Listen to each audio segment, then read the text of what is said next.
이야기를 좀 해볼까 하는데요. 저희가 얼마 전에 미스를 관련해서 취재를 한 적이 있었는데 취재를 하다 보니까 전체적인 피임 이야기를 좀 듣고 싶고 요즘 환자들이 피임에 대한 인식이 어떠한지 그런 것들에 대해서 원장님은 어떻게 생각하시는지 한번 말씀 부탁드릴게요. 네, 피임에 대한 인식은요.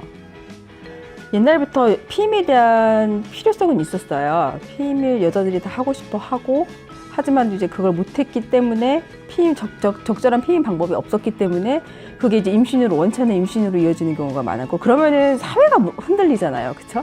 그래서 이제 결론적으로는 여자한테만 정도를 좀 강요를 할 수밖에 없었는데 이제 피임 기술이 굉장히 발달하고 있거든요. 피임뿐만이 아니라 어떤 의학적 효과도 많이 기대를 할 수가 있어요. 생리통에도 효과가 있고 월경전 증후군에도 효과가 있고 월경량이 많거나 수술을 해야 되는 분도 피임하면서도 이렇게 도구들을 이용을 해서 피임을 할 수가 있기 때문에 그 기술의 발달로 인해서 이제 그 적합한 피임 방법을 찾기 위해서 산부인과를 찾는 분은 굉장히 많아지셨죠. 그러니까 어쨌든 피임의 목표는 원치 않는 임신을 방지하는 것입니다.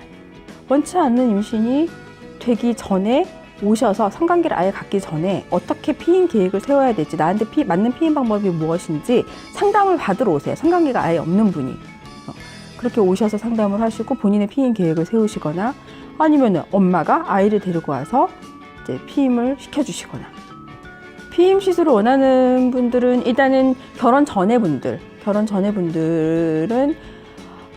사랑하는 남자와 관계를 하지만 그 임신을 막아야 되잖아요. 결혼 계획이 없으신 분들 그런 분들은 당연히 이제 피임을 하셔야 되고 그 다음에 이제 결혼을 하셔서 임신을 하고 출산을 해서 뭐 아기 한 둘셋 정도 낳으신 분들 더 이상 낳을 생각이 없는 분들 이제 그런 분들이 피임을 이제 또 하시고 반영구 피임을 원하시는 거죠. 그런 분들은 그렇게 해서 두 부류로 나눌 수가 있고요. 이제 처음에 이제 그 연애를 하면서 임신을 원치 않는 그런 케이스의 경우에는 나중에 임신을 해야 되기 때문에 몸에 최대한 무리가 덜 가는 피임법으로 하셔야 되고 그다음에 이제 아기 뭐 둘셋 낳고 더 이상 출산 계획이 없는 분은 번거롭지 않고 편안한 피임을 하도록 해드리는 그 치료 방법이 다르죠. 접근 방법이. 요새 그런 것도 있잖아요. 나는 앞으로 결혼 생각도 없고 미혼이지만 결혼 생각도 없고 아이도 낳을 생각도 없다 해서 아예 처음부터 센 반영구적인 시술을 하는 난관 결술이요? 그럼 그렇게 생각하시는 분들도 있나요? 근데 만약에 그런 분들이 오신다면 저는 말릴 것 같은데요. 결혼도 안 하신 분이 난관 결절술을 하면 그거는 회복이 거의 불가능하거든요.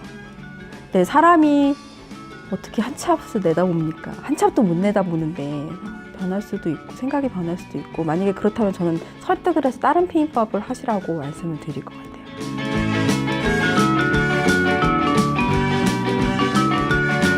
일단 여러 가지 피임 방법이 있는데 우리나라에서 가장 많이 쓰고 가장 안전하고 편한 피임 방법 위주로 일단 설명을 조금 드릴게요. 일단은 젊은 여성분들이 뭐 당분간 피임을 원해서 오시면은 일단 가장 먼저 권하는 게 피임약입니다.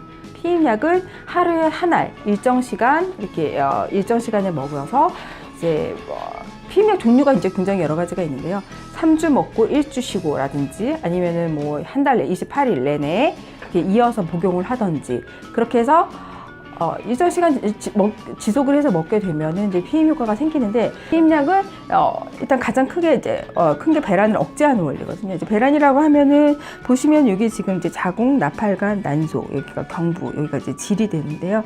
요 난소에서 동글동글한 난포, 기초 난포들이 있어요. 요 중에 이제 하나가 커서 터지는 게 배란인데 외부에서 피임약이 들어가게 되면 이 배란이 억제되게 돼요. 그러니까 난소에서 난자가 튀어나오지 않게 되는 거예요.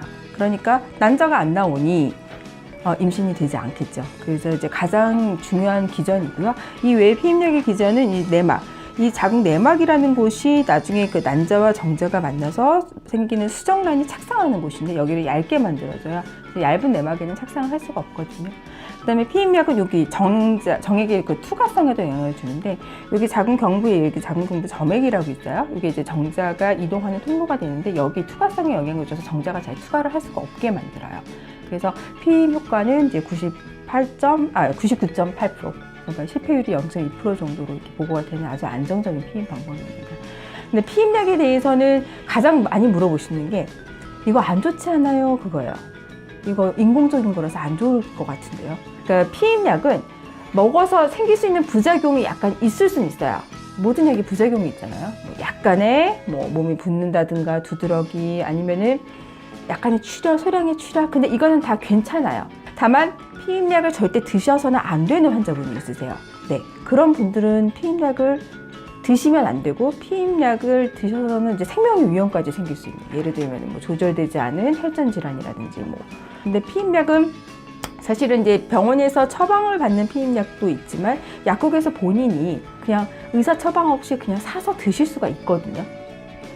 그러니까 뭐 우리가 머리 아플 때 타이레놀 사서 먹듯이, 뭐 소화 안 될 때 소화제 사서 먹듯이, 피임약도 나 피임해야 되면 약국에서 그냥 피임약 드셔도 되는 거예요.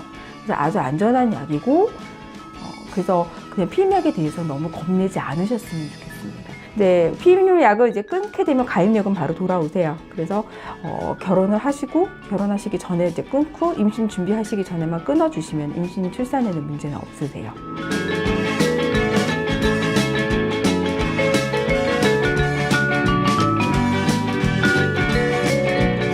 저는 그건 운명 같아요. 저는 의대 다닐 때부터 뭐 내과, 외과, 성형외과 다 배우잖아요. 근데 산부인과를 배울 때가 제일 좋았고요. 그냥 좋았어요. 그래서 왠지 내가 이거를 하게 될 것 같다는 느낌이 들었거든요. 근데 이제 주위에서는 좀 반대를 했어요. 산부인과가 되게 다이나믹하거든요. 힘도 들고.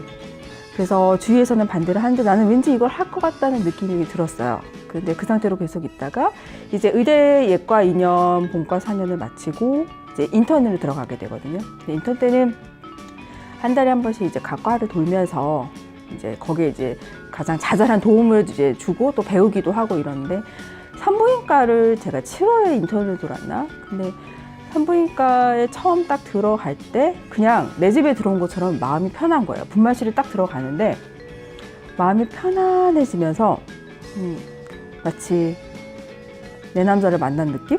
그래서 산부인과를 하게 될 것 같다는 느낌이 그냥 들었어요. 그래서 그냥 산부인과를 하게 됐어요. 다른 과는 아예 생각도 안 했던 것 같아요.